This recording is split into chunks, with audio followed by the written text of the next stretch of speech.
ਆਪਾਂ ਗੱਲਬਾਤ ਕਰਾਂਗੇ ਗੁਰਬਾਣੀ ਵਿਚਾਰਾਂ ਦੀਆਂ। ਸੋ ਅਸੀਂ ਚਾਹਾਂਗੇ ਕਿ ਤੁਸੀਂ ਨਾਲ ਇਸੇ ਤਰ੍ਹਾਂ ਹੀ ਜੁੜੇ ਰਹਿਣਾ। ਜੀ ਡਾਕਟਰ ਸਾਹਿਬ ਕੀ ਕਹਿਣਾ ਚਾਹੋਗੇ? ਦੇਖੋ, ਰੂਹਾਨੀ ਦੁਨੀਆ ਦੇ ਵਿੱਚ ਜਦੋਂ ਅਸੀਂ ਗੁਰਬਾਣੀ ਬਤੌਰੇ ਸਿੱਖ ਸਾਡੇ ਲਈ ਗੁਰੂ ਗ੍ਰੰਥ ਸਾਹਿਬ ਸ਼ਬਦ ਗੁਰੂ ਨੇ, ਐਟਰਨਲ ਗੁਰੂ ਨੇ ਜੀ, ਔਰ ਇਸ ਕਲਾਮ ਚੋਂ ਅਸੀਂ ਰੂਹਾਨੀ ਸੇਧ ਲੈਂਦੇ ਤੇ ਜ਼ਾਹਰ ਹੈ ਕਿ ਗੁਰੂ ਗ੍ਰੰਥ ਸਾਹਿਬ ਦੀ ਬਾਣੀ ਸਮੁੱਚੇ ਰੂਪ ਦੇ ਵਿੱਚ ਸਮੁੱਚੇ ਤੌਰ ਤੇ ਰੱਬ ਦੀ ਸਿਫਤ ਸਲਾਹ ਹੈ, ਜੀ, ਰੱਬ ਦੇ ਗੁਣ ਗਾਣੇ ਨੇ। ਬਿਲਕੁਲ। ਹੁਣ ਬਹੁਤ ਵਾਰ ਅਸੀਂ ਇਹ ਦੇਖਦੇ ਹਾਂ ਕਿ ਜਿਹਦੇ ਅਸੀਂ ਗੁਣ ਗਾਉਂਦੇ ਉਹਦੇ ਵਰਗੇ ਗੁਣ ਸਾਡੇ 'ਚ ਵੀ ਆਣੇ ਸ਼ੁਰੂ ਹੋ ਜਾਂਦੇ ਨੇ। ਜੇ ਅਸੀਂ ਸੱਚਾਈ ਦੇ ਨਾਲ ਕਿਸੇ ਦੀ ਸਿਫਤ ਕਰਦੇ ਹਾਂ ਜੀ, ਤੇ ਸਾਡੇ 'ਚ ਚਾਹਨਾ ਵੀ ਹੁੰਦੀ ਹੈ ਕਿ ਅਸੀਂ ਉਸ ਵਰਗੇ ਗੁਣਾਂ ਦੇ ਧਾਰਨੀ ਹੋਈਏ। ਇਹ ਵੱਖਰੀ ਗੱਲ ਹੈ ਕਿ ਅੱਜ ਬਹੁਤ ਵਾਰੀ ਅਸੀਂ ਚਾਪਲੂਸੀ ਦੇ ਲਈ, ਕਿਸੇ ਤੋਂ ਫਾਇਦਾ ਲੈਣ ਦੇ ਲਈ, ਜਾਂ ਪੰਜਾਬੀ 'ਚ ਕਹਿੰਦੇ ਨੇ ਕਿ ਕਿਸੇ ਨੂੰ ਫੂਕ ਛਕਾਉਣ ਦੇ ਲਈ ਜਿਹੜਾ ਉਹ ਉਸ ਕਿਸਮ ਦੀਆਂ ਗੱਲਾਂ ਕਰਦੇ ਜਿਹੜਾ ਅਗਲਾ ਸੁਣਨਾ ਚਾਹੁੰਦਾ। ਪਰ ਜਦੋਂ ਅਸੀਂ ਸੱਚਮੁੱਚ ਕਿਸੇ ਤੋਂ ਪ੍ਰਭਾਵਿਤ ਹੁੰਦੇ ਹਾਂ, ਕਿਸੇ ਦਾ ਅਸਰ ਕਬੂਲਦੇ ਹਾਂ, ਕਿਸੇ ਦੀ ਤਾਰੀਫ ਕਰਦੇ ਹਾਂ, ਤੇ ਜ਼ਾਹਰ ਹੈ ਕਿ ਸਾਡੇ 'ਚ ਉਹ ਉਮੰਗ ਵੀ ਹੁੰਦੀ ਹੈ ਕਿ ਅਸੀਂ ਵੀ ਇਸ ਵਾਲੀਆਂ ਜਿਹੜੀਆਂ ਗੱਲਾਂ ਇਹਦੇ 'ਚ ਨੇ ਜਿਹਦੇ ਕਰਕੇ ਕਾਬਲੇ ਤਾਰੀਫ ਹੈ ਉਹਨਾਂ ਨੂੰ ਅਸੀਂ ਆਪਣੀ ਜ਼ਿੰਦਗੀ ਦੇ ਵਿੱਚ ਵੀ ਲਿਆਈਏ। ਔਰ ਇਸੇ ਨੂੰ ਹੀ ਜਦੋਂ ਰੱਬ ਦਾ ਕਿ ਰੱਬ ਕੀ ਹੈ, ਰੱਬ ਦੇ ਕੀ ਗੁਣ ਨੇ, ਔਰ ਕਬੀਰ ਸਾਹਿਬ ਨੇ ਜਿਹੜਾ ਫਿਰ ਅਲਟੀਮੇਟਲੀ ਇਹ ਕਿਹਾ ਸੀ ਕਿ ਹਰ ਜਨ ਐਸਾ ਚਾਹੀਏ ਜੈਸਾ ਹਰ ਹੀ ਹੋਏ, ਕਿ ਰੱਬ ਦਾ ਬੰਦਾ ਜਾਂ ਰੱਬ ਦੀ ਬੰਦੀ ਰੱਬ ਵਰਗੀ ਹੋਣੀ ਚਾਹੀਦੀ ਹੈ। ਹੁਣ ਰੱਬ ਤਾਂ ਨਹੀਂ ਹੁੰਦਾ, ਮਤਲਬ ਇਹ ਹੈ ਵੀ ਰੱਬ ਦੇ ਗੁਣ ਨੇ। ਜਦੋਂ ਅਸੀਂ ਕਾਦਰ, ਕਰੀਮ, ਰਹੀਮ, ਦਇਆਲੂ, ਕਿਰਪਾਲੂ, ਇਹ ਸਾਰੇ ਕਿ ਉਹਦੇ 'ਚ ਦਇਆ ਵੀ ਹੈ, ਇਸ ਲਈ ਇਨਸਾਨ ਨੂੰ ਕੰਪੈਸ਼ਨੇਟ ਹੋਣਾ ਚਾਹੀਦਾ, ਦਿਆਲੂ ਹੋਣਾ ਚਾਹੀਦਾ। ਬਿਲਕੁਲ। ਉਹ ਬਖਸ਼ਾਂ ਦੇਣ ਵਾਲਾ ਹੈ, ਦਿੰਦਾ ਦੇ ਲੈਂਦੇ ਥੱਕ ਪਾਏ।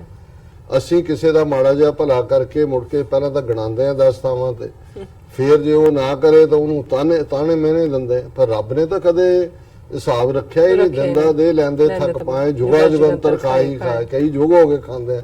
ਅਕਿਰਤ ਕਾਂਡ ਅਸੀਂ ਕੀਤੇ ਲੈ ਲੈ ਮੁੱਕਰ ਪਾਏ, ਕੀਤੇ ਮੂਰਖ ਖਾਈ ਖਾਏ, ਖਾ ਰਹੇ ਫਿਰ ਵੀ ਨਿੰਦਰੇ।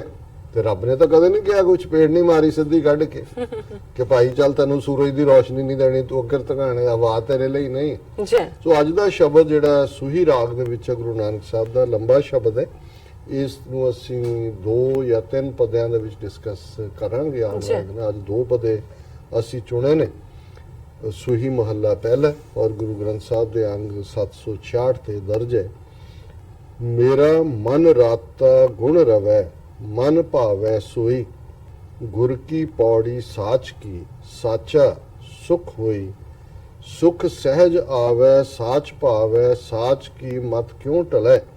ਇਸ਼ਨਾਨ ਦਾਨ ਸੋ ਗਿਆਨ ਮੱਜਨ, ਆਪ ਅਛਲਿਓ ਕਿਉਂ ਛਲੈ।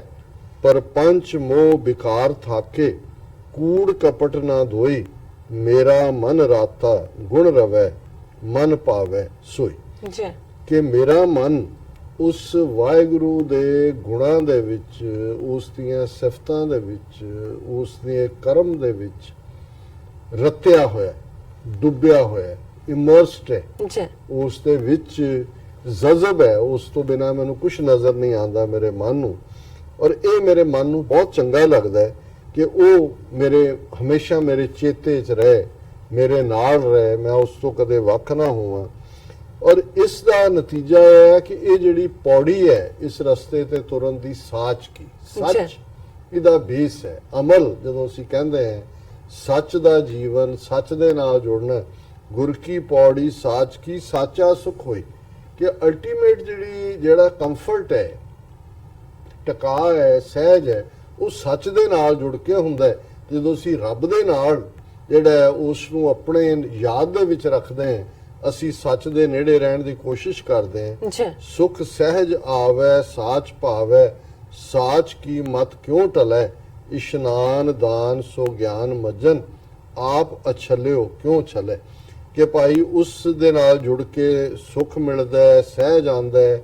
ਔਰ ਸੱਚ ਦੀ ਗੱਲ ਜਦੋਂ ਅੰਦਰ ਆ ਕੇ ਵਸਦੀ ਹੈ, ਫਿਰ ਜਿਹੜਾ ਸਾਰਾ ਹੀ ਜੀਵਨ ਦਾ ਆਧਾਰ ਹੈ, ਇਸ਼ਨਾਨ ਦਾਨ ਸੋ ਗਿਆਨ ਮੱਜਨ, ਗਿਆਨ ਦੇ ਵਿੱਚ ਇਸ਼ਨਾਨ ਕਰਨਾ, ਇੰਟੈਲੈਕਟ ਦੇ ਵਿੱਚ ਡੁੱਬੇ ਰਹਿਣਾ, ਉਹ ਤੁਹਾਨੂੰ ਉਸ ਕਦਰ ਬਣਾ ਦਿੰਦਾ ਹੈ ਕਿ ਜਿਵੇਂ ਰੱਬ ਨੂੰ ਕੋਈ ਛਲ ਨਹੀਂ ਸਕਦਾ, ਕੋਈ ਧੋਖਾ ਨਹੀਂ ਕਰ ਸਕਦਾ, ਇਸ ਤਰ੍ਹਾਂ ਤੁਸੀਂ ਸੱਚ ਦੀ ਡਗਰ ਤੇ ਚੱਲਦੇ ਆ, ਫਿਰ ਛਲੇ ਨਹੀਂ ਜਾਂਦੇ, ਕੋਈ ਤੁਹਾਡੇ ਨਾਲ ਧੋਖਾ ਨਹੀਂ ਹੁੰਦਾ, ਕਿਉਂਕਿ ਤੁਸੀਂ ਸੱਚ ਦਾ ਪੱਲਾ ਘੁੱਟ ਕੇ ਫੜਿਆ ਹੋਇਆ ਹੈ। ਜੀ ਪਰ ਪੰਚ ਮੋਹ ਵਿਕਾਰ ਥਾਕੇ ਕੂੜ ਕਪਟ ਨਾ ਧੋਈ।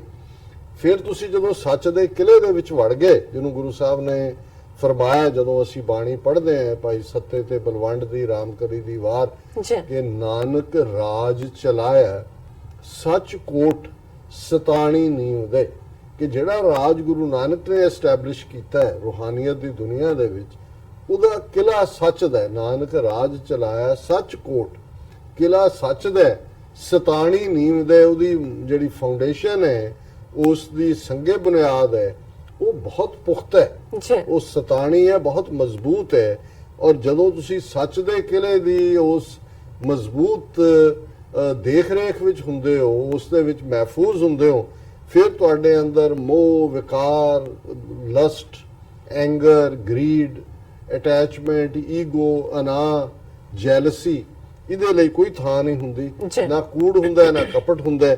ਮੇਰਾ ਮਨ ਰਾਤਾ ਗੁਣ ਰਵੈ, ਮਨ ਭਾਵੈ ਸੋਈ, ਮੇਰਾ ਮਨ ਉਸ ਗੁਣ ਚ। ਔਰ ਦੂਸਰਾ ਪਦ ਹੈ ਸਾਹਿਬ ਸੋ ਸਾਲਾਹੀ ਹੈ ਜਿਨ ਕਾਰਨ ਕੀ ਹੈ, ਮੈਲ ਲਾਗੀ ਮਨ ਮੈਲੀ ਹੈ ਕਿਨੇ ਅੰਮ੍ਰਿਤ ਪੀਆ, ਮਥ ਅੰਮ੍ਰਿਤ ਪੀਆ ਇਹੋ ਮਨ ਦੀਆ, ਗੁਰ ਪੈ ਮੋਲ ਕਰਾਇਆ, ਆਪ ਨੜਾ ਪ੍ਰਭ ਸਹਿਜ ਪਛਾਤਾ, ਜਾਂ ਮਨ ਸਾਚੈ ਲਾਇਆ, ਤਿਸ ਨਾਲ ਗੁਣ ਗਾਵਾਂ ਜੇ ਤਿਸ ਭਾਵਾਂ, ਕਿਉਂ ਮਿਲੈ ਹੋਏ ਪਰਾਇਆ, ਸਾਹਿਬ ਸੋ ਸਾਲਾਹੀ ਹੈ ਜਿਨ ਜਗਤ ਉਪਾਇਆ। ਜੀ ਕਿ ਭਾਈ ਉਸ ਵਾਹਿਗੁਰੂ ਦੀ ਹੀ ਸਿਫਤ ਸਲਾਹ ਕਰੀਏ ਜਿਨੇ ਕਾਰਨ ਕੀ ਹੈ। ਹੁਣ ਕਾਰਨ ਕਾਰਜ ਸਿਧਾਂਤ ਹੈ ਫਿਲਾਸਫੀ ਦਾ, ਕਿ ਇਹ ਦੁਨੀਆ ਦਾ ਕਾਰਨ ਰੱਬ ਹੈ, ਜੀ ਇਹ ਕਾਰਜ ਹੈ ਰੱਬ ਦਾ। ਦੁਨੀਆ ਜਿਹੜੀ ਹੈ ਐਕਸਪ੍ਰੈਸ਼ਨ ਹੈ, ਔਰ ਕਾਰਨ ਰੱਬ ਦੀ ਬਦੌਲਤ ਹੈ, ਰੱਬ ਨੇ ਹੀ ਸਾਰਾ ਕੁਝ ਉਪਾਇਆ। ਕਿ ਵੀ ਉਸ ਸਾਹਿਬ ਨੂੰ ਯਾਦ ਕਰੀਏ, ਉਸ ਰੱਬ ਨੂੰ ਹਮੇਸ਼ਾ ਆਪਣੀ ਯਾਦਾਂ 'ਚ ਰੱਖੀਏ ਜਿਨੇ ਇਹ ਕ੍ਰੀਏਸ਼ਨ ਕੀਤੀ। ਜੀ ਮੈਲ ਲਾਗੀ ਮਨ ਮੈਲੀ ਹੈ ਕਿਨੇ ਅੰਮ੍ਰਿਤ ਪੀਆ, ਕਿ ਜਿਹੜੇ ਮੈਲੇ ਮਨ ਨੇ ਉਹਨਾਂ ਦੇ ਅੰਦਰ ਤਾਂ ਮੈਲ ਹੈ, ਪਰ ਜਿਨੇ ਸੱਚ ਨਾਮ ਦਾ ਅੰਮ੍ਰਿਤ ਪੀ ਲਿਆ ਹੈ, ਰੱਬ ਦੀ ਯਾਦ ਦੇ ਵਿੱਚ ਗੁੜੁੰਦਾ ਹੈ, ਉਹਦੇ ਮਨ ਨੂੰ ਕਿਵੇਂ ਮੈਲ ਲੱਗੇਗੀ। ਮਥ ਅੰਮ੍ਰਿਤ ਪੀਆ ਇਹੋ ਮਨ ਦੀਆ, ਗੁਰ ਪੈ ਮੋਲ ਕਰਾਇਆ। ਜਦੋਂ ਤੁਸੀਂ ਆਪਣਾ ਆਪ ਗੁਰੂ ਦੇ ਹਵਾਲੇ ਕਰ ਦਿੰਦੇ ਹੋ, ਮੱਥ ਕੇ ਰਿੜਕ ਕੇ, ਜਿਹੜਾ ਇਹ ਸੱਚ ਦਾ ਨਾਮ ਦਾ ਅੰਮ੍ਰਿਤ ਹੈ ਇਹ ਤੁਹਾਡੇ ਅੰਦਰ ਵਸਦਾ ਹੈ, ਆਪ ਨੜਾ ਪ੍ਰਭ ਸਹਿਜ ਪਛਾਤਾ, ਜਾਂ ਮਨ ਸਾਚੈ ਲਾਇਆ। ਔਰ ਇਹ ਜਦੋਂ ਨਾਮ ਦਾ ਅੰਮ੍ਰਿਤ ਤੁਹਾਡੇ ਅੰਦਰ ਆ ਜਾਂਦਾ ਹੈ, ਫਿਰ ਤੁਹਾਡਾ ਮਨ ਇਸ ਪਾਸੇ ਲੱਗਦਾ ਹੈ, ਤੁਸੀਂ ਕਿਸੇ ਭੁਲੇਖੇ ਦੇ ਵਿੱਚ ਨਹੀਂ ਰਹਿੰਦੇ, ਆਪਣੇ ਪ੍ਰਭੂ ਦੇ ਨਾਲ ਜੁੜ ਕੇ ਤੁਸੀਂ ਸਹਿਜ ਦੇ ਵਿੱਚ ਜਿਉਂਦੇ ਹੋ। ਸਹਿਜੈ ਜਾਗੇ ਸਹਿਜੇ ਸੋਏ, ਕਰਨੇ ਹਾਰ ਕਰੇ ਸੋਏ, ਤਿਸ ਨਾਲ ਗੁਣ ਗਾਵਾਂ ਜੇ ਤਿਸ ਭਾਵਾਂ, ਕਿਉਂ ਮਿਲਿਆ ਹੋਏ ਪਰਾਇਆ। ਵੀ ਉਹ ਤਾਂ ਵਾਹਿਗੁਰੂ ਮੇਰਾ ਆਪਣੇ, ਉਹਦੇ ਨਾਲ ਮੈਂ ਰਹਿੰਦਾ, ਉਹਦੇ ਨਾਲ ਹੀ ਮੈਂ ਗੁਣ ਗਾਣੇ ਨੇ, ਤੇ ਜੇ ਸਾਰਾ ਕੁਝ ਉਹਦਾ ਬਣਾਇਆ ਹੋਇਆ ਤਾਂ ਫਿਰ ਪਰਾਇਆ ਕੌਣ ਹੈ। ਇਹ ਤੁਹਾਨੂੰ ਸਮਝ ਵੀ ਜਦੋਂ ਫਿਰ ਇਹ ਆਂਦਾ ਹੈ ਕਿ ਬਿਸਰ ਗਈ ਸਭ ਤਾਤ ਪਰਾਈ, ਜਬ ਤੇ ਸਾਧ ਸੰਗਤ ਮੋਹਿ ਪਾਈ, ਨਾ ਕੋ ਵੈਰੀ ਨਹੀਂ ਬੇਗਾਨਾ, ਸਗਲ ਸੰਗ ਹਮ ਕੋ ਬਲਾਈ। ਕੋਈ ਵੈਰੀ ਬੇਗਾਨਾ ਇਹ ਰਹਿੰਦਾ ਹੀ ਨਹੀਂ, ਤੇ ਆਪਣੇ ਮਨ ਦੇ ਅੰਦਰੋਂ ਵੀ ਪਰਾਇਆਪਨ ਖਤਮ ਹੋ ਜਾਂਦਾ ਹੈ। ਸਾਹਿਬ ਸੋ ਸਾਲਾਹੀ ਹੈ ਜਿਨ ਜਗਤ ਉਪਾਇਆ। ਗੁਰੂ ਨਾਨਕ ਸਾਹਿਬ ਫਰਮਾਉਂਦੇ ਨੇ ਕਿ ਭਾਈ ਹਮੇਸ਼ਾ ਉਸ ਵਾਹਿਗੁਰੂ ਦੀ ਸਿਫਤ ਸਲਾਹ ਕਰੀਏ, ਉਹਦੇ ਗੁਣ ਗਾਈਏ ਜਿਨੇ ਇਹ ਸਾਰਾ ਜਗਤ, ਸਾਰਾ ਸੰਸਾਰ, ਸਾਰੀ ਕਾਇਨਾਤ ਪੈਦਾ ਕੀਤੀ। ਜੀ ਡਾਕਟਰ ਸਾਹਿਬ ਤੁਹਾਡਾ ਬਹੁਤ ਬਹੁਤ ਸ਼ੁਕਰੀਆ, ਤੁਸੀਂ ਅੱਜ ਦੇ ਐਮ ਸ਼ੋ ਤੇ ਅੱਜ ਦਾ ਵਿਚਾਰ ਸਾਡੇ ਦਰਸ਼ਕਾਂ ਨਾਲ ਸਾਂਝਾ ਕੀਤਾ। ਇਸ ਤਰ੍ਹਾਂ ਆਪਣੇ ਵਿਊਅਰਸ ਕੋਲ ਲੈਣੇ ਇਜਾਜ਼ਤ। ਵਿਊਅਰਸ ਸਾਡੇ ਪ੍ਰੋਗਰਾਮ ਦਾ ਸਮਾਂ ਇੱਥੇ ਸਮਾਪਤ ਹੁੰਦਾ। ਤੁਸੀਂ ਆਪਣੀ ਰਾਏ ਦੇ ਸੁਝਾਅ ਸਾਨੂੰ ਭੇਜਣਾ ਭੁੱਲਣਾ। ਸਾਡੇ ਇਸ ਪਤੇ ਤੇ SOS@tv4.tv ਤੇ ਅਸੀਂ ਆਪਣਾ ਪ੍ਰੋਗਰਾਮ ਲੈ ਕੇ ਫਿਰ ਦੁਬਾਰਾ ਤੁਹਾਡੇ ਸਨਮੁਖ ਹੋਵਾਂਗੇ। ਤਦ ਤੱਕ ਲਈ ਮੈਨੂੰ ਤੇ ਆਪਣਾ ਰਾਸਨ ਆ ਗਿਆ ਦੋ। ਦੇਖਦੇ ਰਹੋ TV 84। ਬੁਲਾ ਦਿਓ ਫਤਿਹ। ਵਾਹਿਗੁਰੂ ਜੀ ਕਾ ਖਾਲਸਾ, ਵਾਹਿਗੁਰੂ ਜੀ ਕੀ ਫਤਿਹ। ਰੱਬ ਰਾਖਾ।